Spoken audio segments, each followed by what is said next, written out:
मिळवली आणि तिथून काही गोष्टी आपल्याला मिळत आल्या.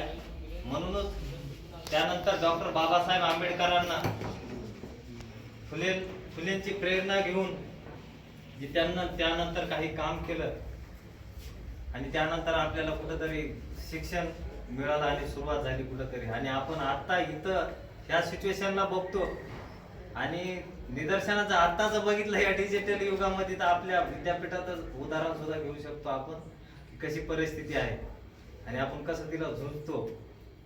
आणि शिक्षण एवढं महाग होणार आहे पुढे चलून. ही जी व्यवस्था आहे आता एवढ्यापैकीच आपण विचारलं तर एलईपी म्हणजे काय.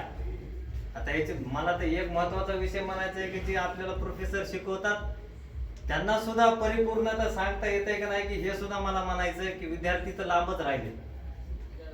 शिक्षण आताची जी व्यवस्था चालू आहे आपल्या इथं आणि आपण जर विदेशातल्या शिक्षणाची तुलना